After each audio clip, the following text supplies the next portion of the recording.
आदाब। लेकिन मोहतरमा, आपको यहाँ कब्रिस्तान में आना, वो भी इस समय, ठीक है, बुरा मत मानना, नामंजूर है। कोई मसला है क्या आपका? हमें कब्र खुदवानी। अच्छा, आप नाम बताइए, मैं लिख देता हूँ। बेगम नूर बानो। इंतकाल किसका हुआ है? किसी का भी नहीं। हमें अपनी कब्र खुदवानी। देखिए, आपको अच्छी तरह से पता होना चाहिए कि औरतों का कब्रिस्तान में आना सख्त मना होता है। औरत और मौलवी साहब भी सवेरे आएंगे। हमें कब्र खुदवानी इसी वक्त, हमारे शौहर की कब्र के साथ। खाला, मैं आपकी कोई मदद नहीं कर सकता। कल सवेरे आ जाना, मौलवी साहब आ जाएंगे, उनसे आप दरख्वास्त कर देना। हमें सब कुछ अभी चाहिए। हमें अपने शौहर के पास जाना है। जाइए यहाँ से। अरे जाओ।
कब्र खोदने वालों की ही खुद रही है कब्र।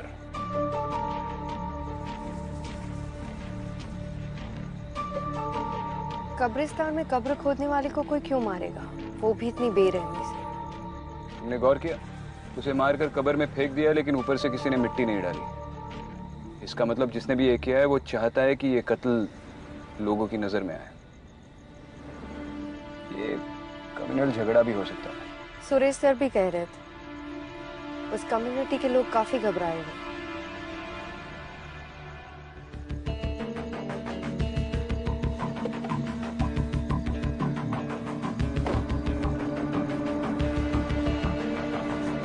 सर, मैं इकबाल खान। लोकेशन कहाँ है? सर आइए। मैडम आप यहीं रुकिए। जानती हूँ औरतों को कब्रिस्तान जाना मना है, लेकिन उसकी चिंता आप मत कीजिए। चलिए।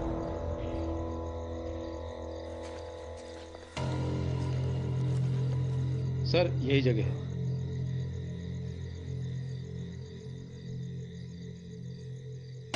महरूम नवाब आजम अली।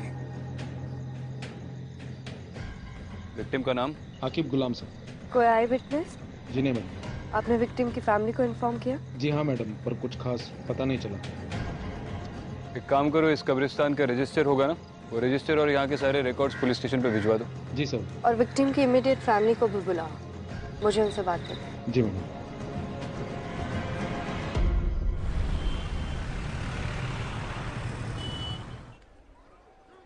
माफ कीजिए, आपसे कुछ सवाल पूछने थे, इसीलिए अभी आपको तकलीफ दी। आप ठीक तो है? अब कुछ ठीक नहीं हो सकता।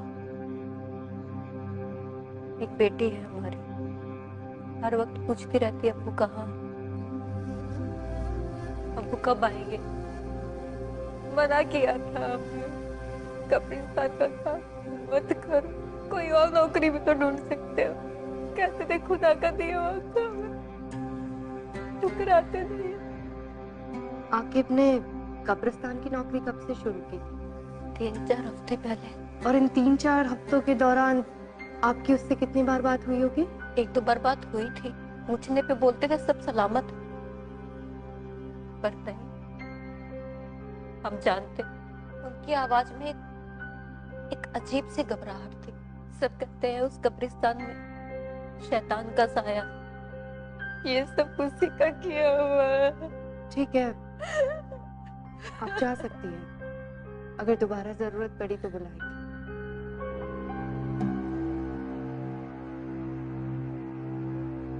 क्या हुआ विक्रम, कुछ मिला? बेगम नूर बानो, आकिब के रजिस्टर में आखिरी एंट्री।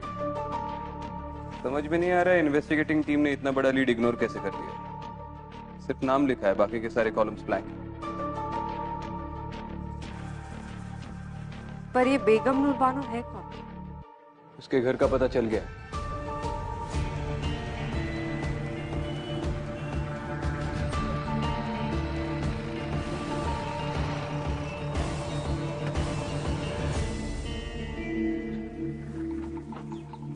रुको यहीं पे।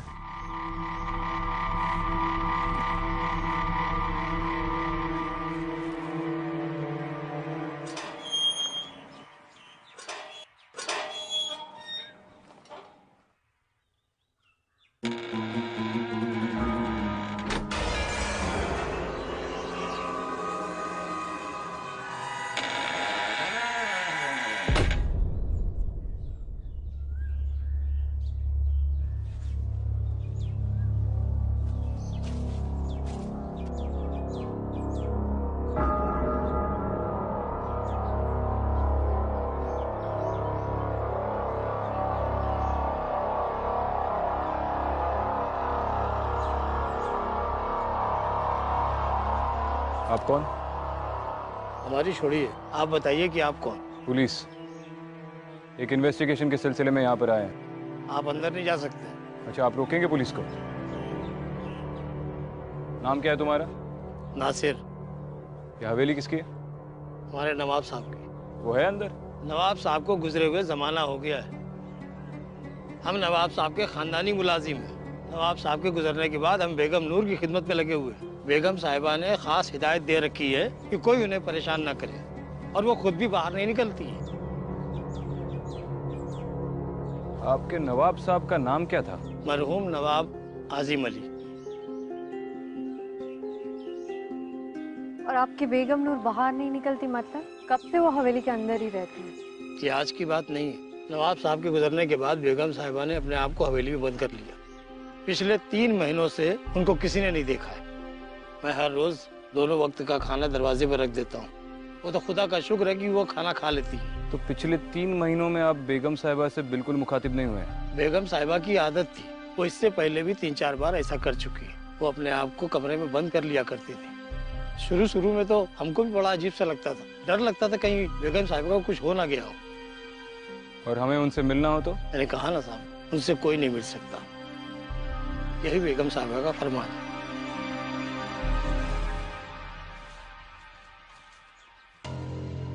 मरहूम नवाब आजिम अली, कुछ याद आया?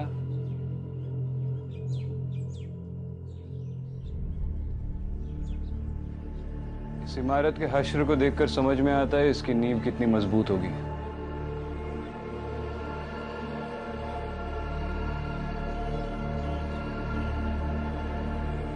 क्या कर रहे हो विक्रम? भूख लगी है?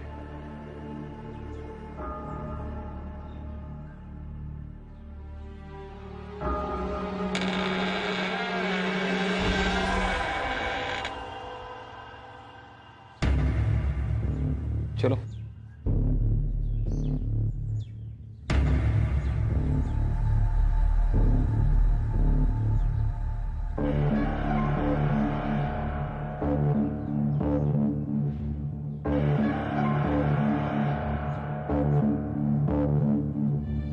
बहुत बड़ी हवेली है, एक जमाने में काफी शानदार रही होगी।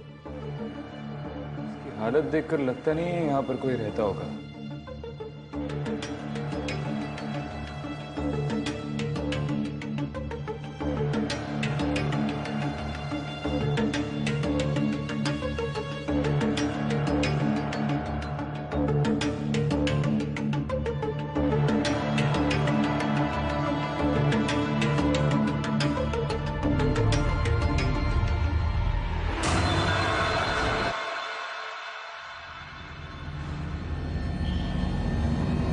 विक्रांत इस विक्रांत,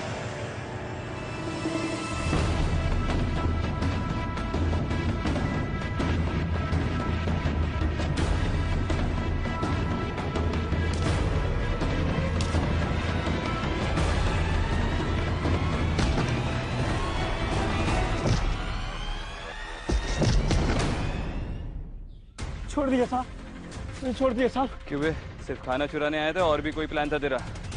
और हमको देखकर भाग गया? नहीं साहब, मैं चोरी नहीं कर रहा हूँ साहब। तो ये खाना क्या बेगम ने तुझे खैरात में दिया है? हाँ? नहीं साहब, ऐसी बात नहीं है साहब। पहले ये सामान सब अंदर जाता था और अभी कुछ ही दिनों से देख रहा हूँ कि ये सब बाहर ही रखा रहता है, तो इसलिए मैं ही उठा लेता हूँ साहब। सच बोल रहे तू? हाँ हाँ साहब, सच बोल रहा है? हाँ सच बोल रहा हूँ साहब।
कौन कौन है वहां?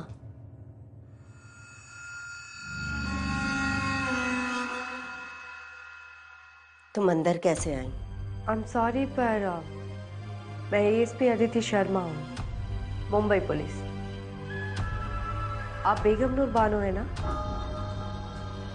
आपसे कुछ बात करनी है। किसी के घर में बगैर इजाजत के चोरों की तरह कैसे चले आए? हमारे कमरे में आने की जरूरत कैसे की? देखिए, मैं सिर्फ अपना काम कर रही हूँ। नासिर, मैम, मुझे आपसे एक मर्डर के सिलसिले में कुछ बात करनी है।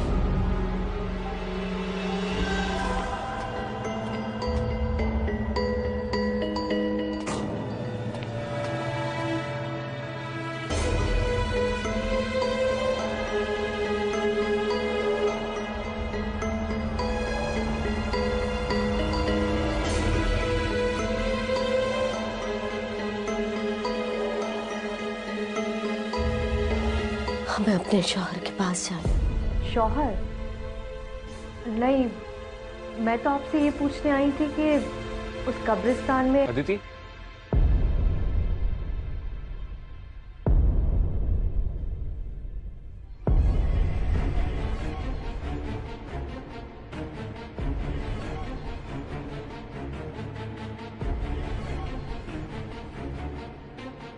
चलो।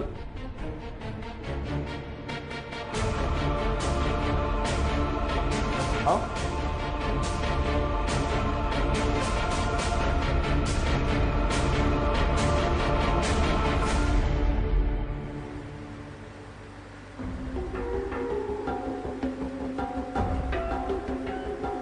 तुम ठीक हो? हाँ।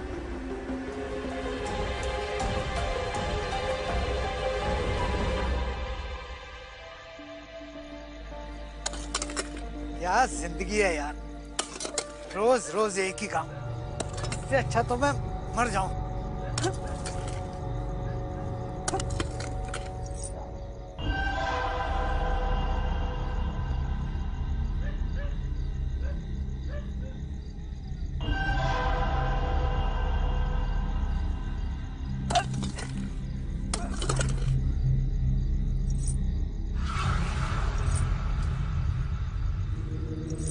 कौन है? कौन है वो? कौन है?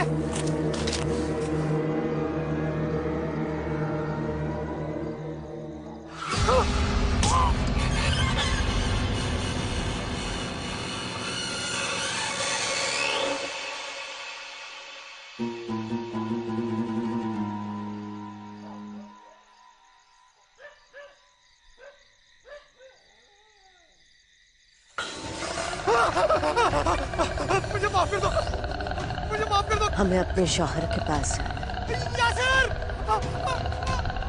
हमें अपने शौहर के पास जाना है।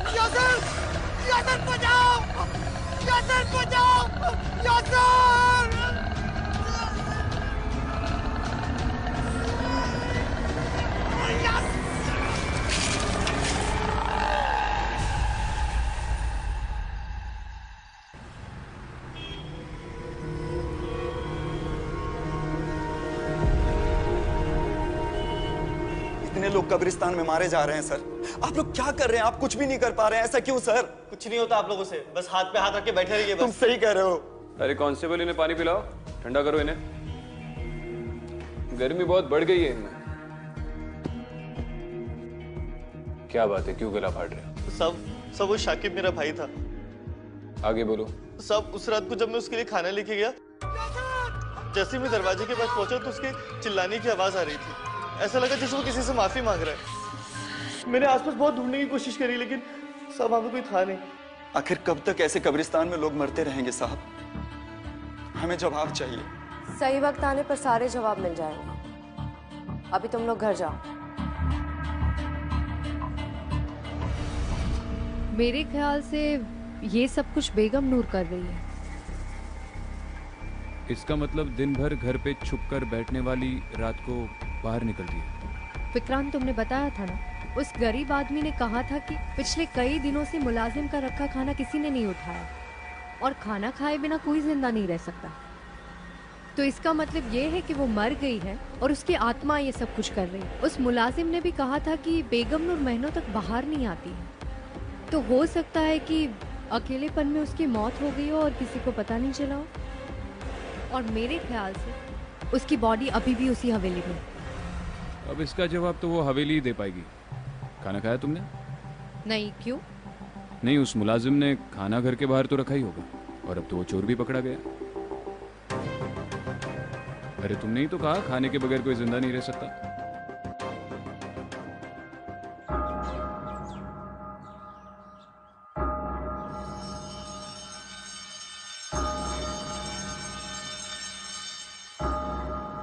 आइडियली इंसान की लाश 4 दिन के बाद सड़ना शुरू हो जाती है, लेकिन ताज्जुब की बात यह है कि इस हवेली में बदबू बिल्कुल नहीं आ रही। अगर उसकी लाश पिछले 3 महीनों से यहां पर पड़ी हुई है तो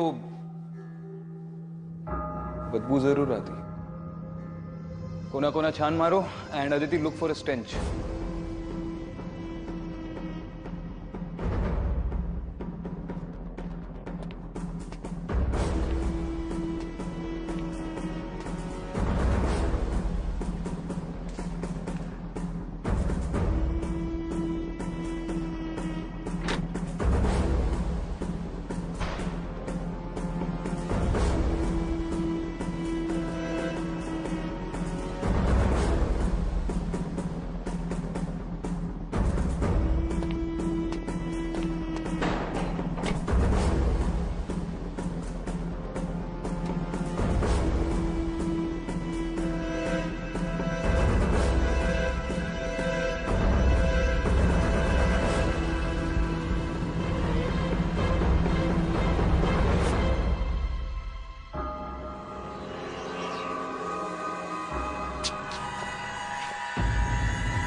विक्रांत, ये बेगम नूर ही है। उसके गले में जो हार है उसे मैंने उसकी हर तस्वीर में देखा है। उस दिन वो मुझसे अपने शौहर के बारे में कुछ पूछ रही थी। हमें अपने शौहर के पास जाना। उसका शौहर वही है ना जिसकी कब्र हमने उस कब्रिस्तान में देखी थी, नवाब आजिम अली। विक्रांत, मुझे लगता है कि हम बेगम नूर की कब्र उसके शौहर की कब्र के पास बनाते तो शायद उसकी आत्मा को शांति मिल जाए और ये सब कुछ रुक जाए। शायद हाँ, शायद ना, लेकिन ये कंकाल पिछले 3 महीनों से यहाँ पर पड़ा हुआ है। यकीनन अब वक्त आ गया है कि उसे दफनाया जाए।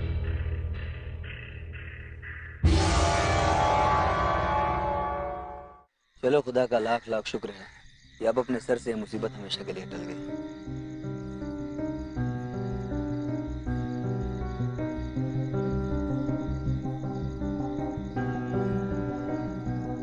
मुझे लगता है अब सब कुछ ठीक हो जाएगा। कम से कम देर से ही सही बेगम नूर की आत्मा को सही अंजाम तो मिला। अब शायद वो किसी को तंग नहीं करेगी। तो तुम्हें वाकई लगता है कि ये सब करने से उस शैतान का साया इस मुकद्दस जगह से हट चुका है?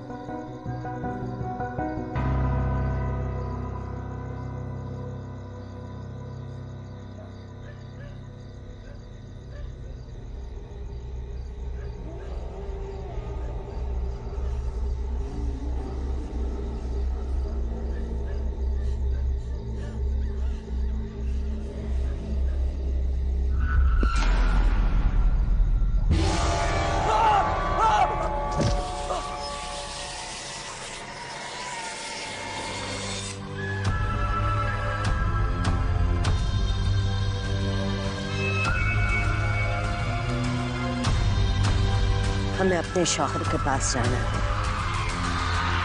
बेगम नूर बानो, नवाब आजिम अली, क्या लाइफ रही होगी इनकी एक जमाने में। मुझे तो दिलचस्पी इस बात की है कि अब इतनी बड़ी प्रॉपर्टी का क्या होगा। अब ना तो नवाब रहे ना ही बेगम साहिबा।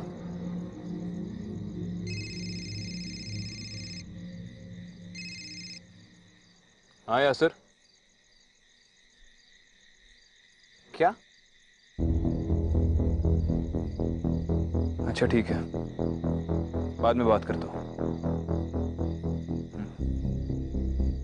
क्या हुआ? कब्रिस्तान के केयरटेकर पर फिर से किसी ने अटैक किया। मुझे पता था। ये इस केस का अंत नहीं हो सकता। क्या मतलब है? तुम्हें ऐसा क्यों लग रहा है? केयरटेकर का कहना है कि जिस औरत ने उस पर अटैक किया वो भी बार बार वही कह रही थी। हमें अपने शौहर के पास जाना है।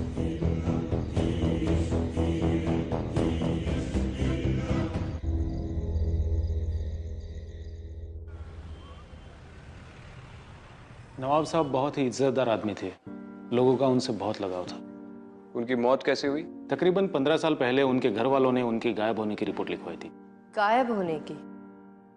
वो गायब कैसे हुए थे? वो जंगल से गुजर रहे थे, तभी उनके साथ कोई हादसा हुआ और उसके बाद वो घर लौट कर नहीं आए। कैसा हादसा? वो तो कुछ पता नहीं चला। फिर हमने जंगल के अलावा आसपास के कब्रिस्तान और मुर्दा घरों में बॉडी ढूंढने की कोशिश की, लेकिन बॉडी नहीं मिली। बस उनके कपड़े और जूते मिले। ये नवाब साहब की किसी के साथ गांव में दुश्मनी या फिर पैसे या प्रॉपर्टी को लेकर कोई प्रॉब्लम्स थे? सर, दुश्मनी तो क्या होगी। वो तो अपना सब कुछ बेगम साहिबा ट्रस्ट के नाम ही करना चाहते थे। उनके मरने के बाद बेगम नूर ही उनकी ट्रस्ट चलाती थी और जो पैसा है वो उसी ट्रस्ट में है। उस ट्रस्ट का एड्रेस है आपके पास? जी सर, ये रहा।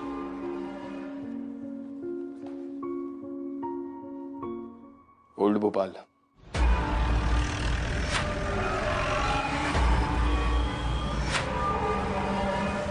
बेगम साहिबा किसी फरिश्ते से कम नहीं थी। खुद की औलाद ना होने की वजह से उन्होंने बच्चों के लिए ट्रस्ट शुरू किया था। फिलहाल कैसे चल रहा है आपका ट्रस्ट? जी, जो भी डोनेशंस आते थे वो बेगम साहिबा की तरफ से ही आते थे और उनको देख के उनके सर्कल के सारे लोगों ने भी ट्रस्ट में डोनेशन शुरू कर दिया था। बल्कि बेगम साहिबा ही उन्हें ट्रस्ट में पैसा देने के लिए मजबूर करती थी। अब पता नहीं उनके मौत के बाद क्या होगा। जैसे बच्चों के सर से माँ का साया हट जाएगा बिलाल जी, हम इस ट्रस्ट की अकाउंट डिटेल्स देख सकते हैं? जी हाँ बिल्कुल, मैं अभी आपको दिखा देता हूँ।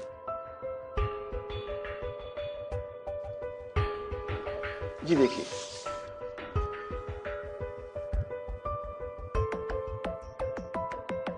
ट्रांजैक्शंस तो बहुत कम है, पिछले 1 साल में तो बिल्कुल ही नहीं है। लेकिन उससे 1 साल पहले 25 लाख की रकम और 10 लाख रुपए और किसी ने विड्रॉ किए हैं। बिलाल जी, बेगम नूर के अलावा इस ट्रस्ट से किसे विड्रॉ करना अलाउड था? जी वैसे तो ट्रस्ट गरीबों की भलाई के लिए बनाई जाती है, लेकिन नवाब साहब और बेगम साहिबा के जितने भी रिश्तेदार हैं वो ट्रस्ट से पैसा निकाल लेते हैं। उनके विल में ही ऐसा लिखा है। ये फंड्स कहाँ ट्रांसफर हुए थे? जी फिलहाल तो मेरे पास सिर्फ अकाउंट नंबर है, मैं उसके सारे डिटेल्स निकालता हूँ और आपको फोन कर देता हूँ। चलो ठीक है, बाद में बात करता हूँ। कुछ पता चला? ये बेगम नूर के ट्रस्ट के अकाउंट से जो पैसे निकल रहे हैं वो इंदौर ट्रांसफर हो रहे हैं, किसी अमीना नाम की औरत के अकाउंट में। हो सकता है कि अमीना नवाब साहब या बेगम नूर की कोई रिश्तेदार हो सकता है, लेकिन ये कंफर्म करने के लिए इंदौर जाना होगा।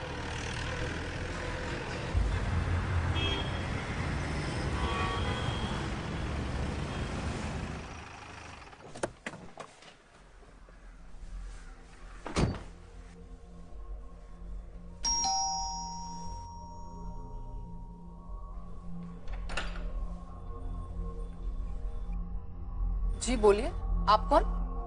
आप अमीना? जी आप? मुंबई पुलिस, आपसे कुछ बात करनी है, अंदर आ सकते हैं? हम आपसे एक केस के सिलसिले में बात करने आए हैं। हाँ पूछिए, क्या पूछना है आपको? आप बेगम नूर बानो को जानती है? हाँ, नाम सुना है उनका। अच्छा, तो उनके ट्रस्ट से पहले 25 लाख और फिर 10 लाख, टोटल मिला के 35 लाख आपके अकाउंट में कैसे जमा हुए? अच्छा ठीक है, आप उनके शौहर नवाब आजम अली को तो जानती होंगी? हाँ जानते हैं, वो मेरे अब्बू के काफी अच्छे दोस्त थे, हमारे घर काफी आया करते थे। कमाल है, तो फिर आप उनकी बीवी को नहीं जानती? दरअसल बात यह है कि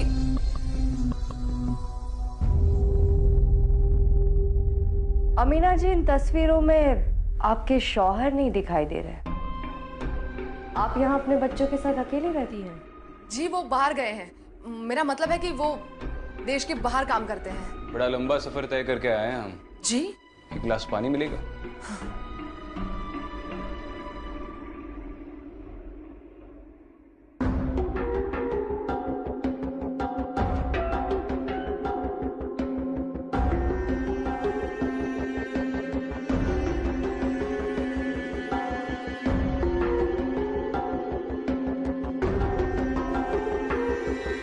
शुक्रिया। आपके शौहर का नाम क्या बताया आपने? जी आजिम शेख। उनकी कोई तस्वीर देख सकती हूँ मैं? आपके मोबाइल में तो होगी। हाँ।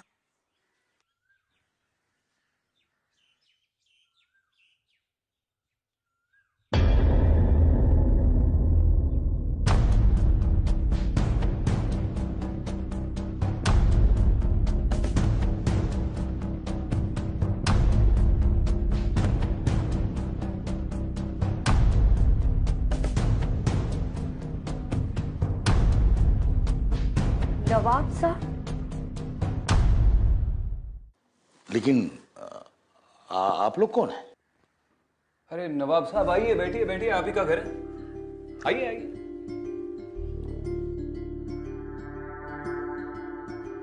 विक्रांत सिंह, मुंबई पुलिस।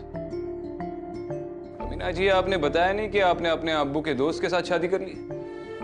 पुलिस को गुमराह करने का नतीजा जानती है आप? देखिए जनाब, आप जो भी हैं अपने वजूद में रहकर बात कीजिए। यहाँ इज्जतदार लोग रहते हैं। किस इज्जत की बात कर रहे हैं आप नवाब साहब? आपके भोपाल में तो आपके लोग आपकी कब्र खोदकर आपको दफना चुके हैं।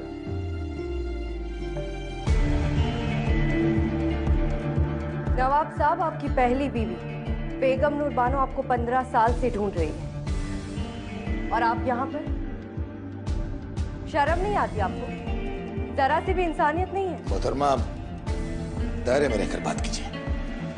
हम अगर अपनी पुश्तैनी हवेली छोड़कर यहाँ रह रहे हैं तो उसके पीछे कोई वजह है। वो बांझ थी, आप उन्हें सच क्यों नहीं बता देते? बेगम आप चुप रहिए।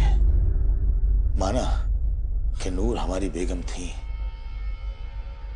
लेकिन वो हमें कभी औलाद ना दे सकी। हम हमेशा उनकी औलाद से महरूम रहे। शायद इसी गम में वो पगला गई।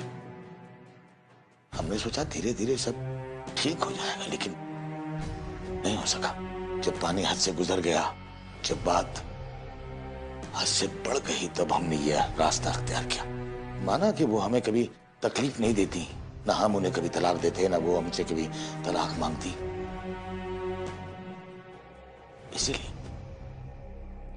इसीलिए हम अपनी जायदाद, अपनी हवेली सब कुछ छोड़कर चले आए उनके नाम।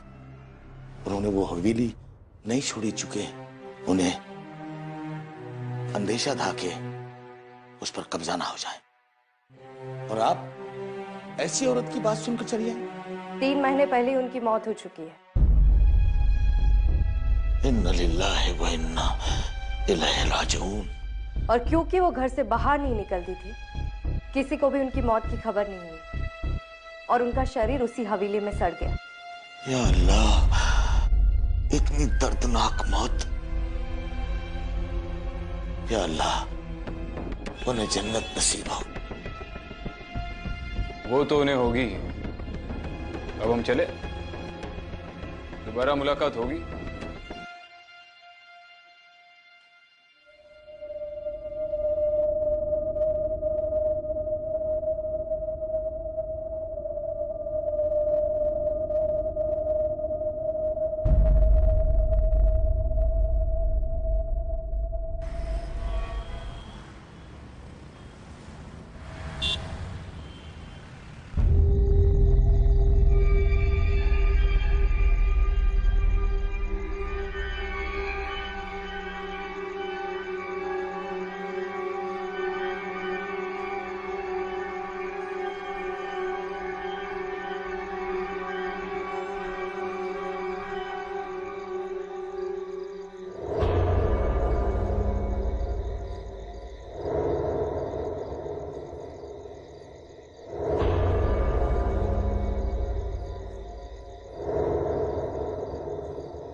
सर, अभी अभी खबर आई है नवाब साहब भोपाल लौट आए हैं। उन्हें हवेली की ओर जाते हुए देखा गया सर।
हम आपके कसूरवार हैं, गुनहगार हैं आपके।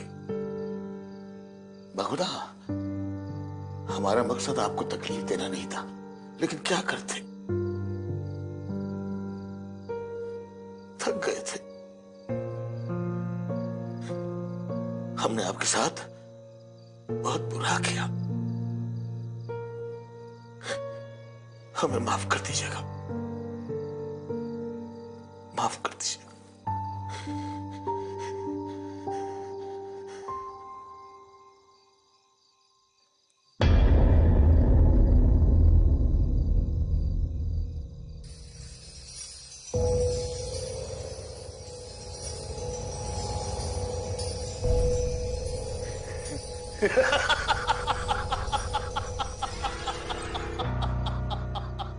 ये हवेली, ये घर, यहाँ की एक एक चीज मेरी है, मेरी मेरी।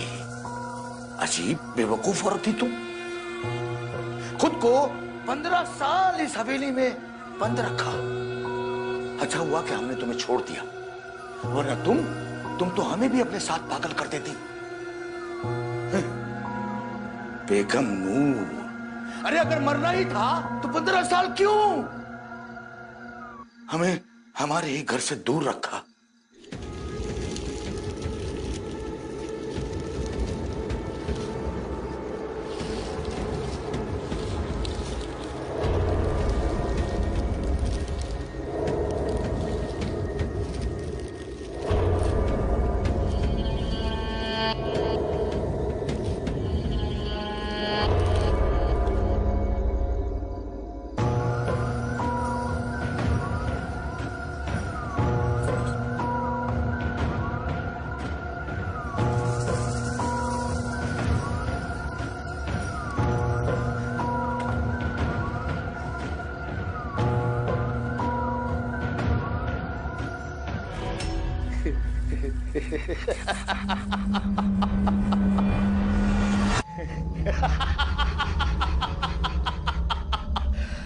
शुक्रिया बेगम, शुक्रिया।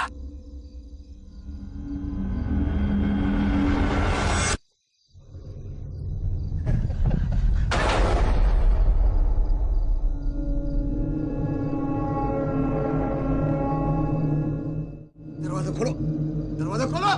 नासिर, कहाँ जा रहे हैं आप?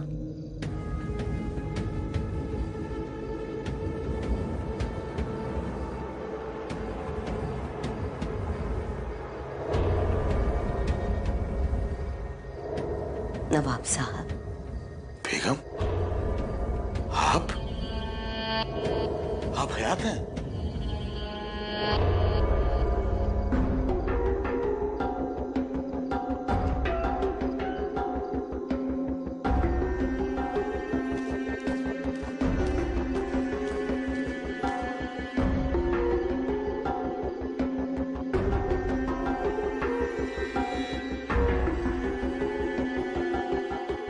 साल 15 साल इंतजार किया आपका, अब कह नहीं जाएंगे आप। लेकिन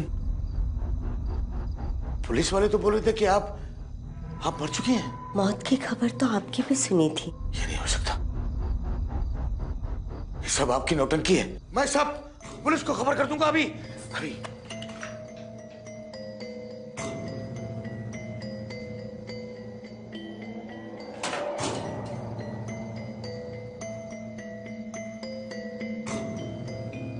बेगम, हमें माफ कर दीजिए, हम आपको तकलीफ देना नहीं चाहते थे, हम आपके गुनहगार हैं। बहुत इंतजार करवाया आपने, अब कहीं नहीं जाने दूंगी।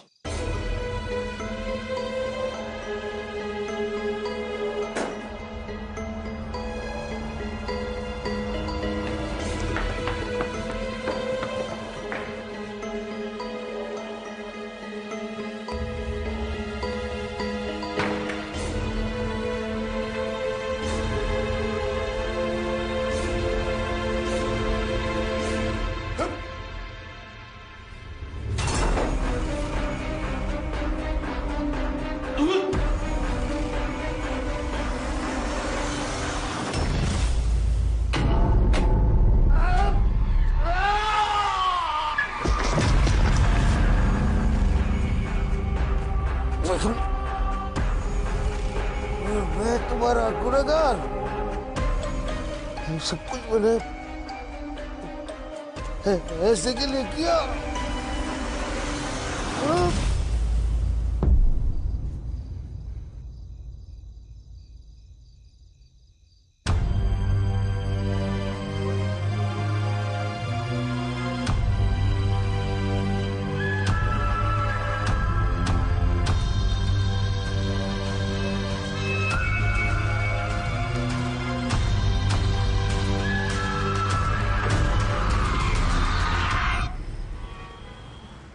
तुम्हारी अमीना से बात हुई? हाँ, इन्फॉर्म कर दिया और कब्रिस्तान कम्युनिटी वालों की रिक्वेस्ट के बारे में भी बताया। सरप्राइजिंगली वो मान भी गई। कौन सी रिक्वेस्ट? वो लोग चाहते थे कि नवाब साहब की कब्र बेगम नूर की कब्र के पास बनाई जाए ताकि उनकी आत्मा को शांति मिले। और अमीना इस बात को मान गई? मान गई।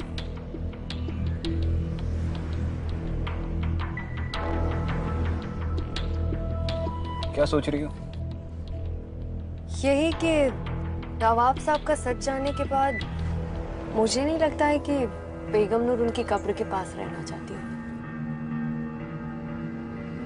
तुम्हारा ये बेगम नूर के साथ का रिश्ता मुझे ठीक नहीं लग रहा। क्या मतलब है? तुम इंसानों के साथ रिश्ता क्यों नहीं रखती?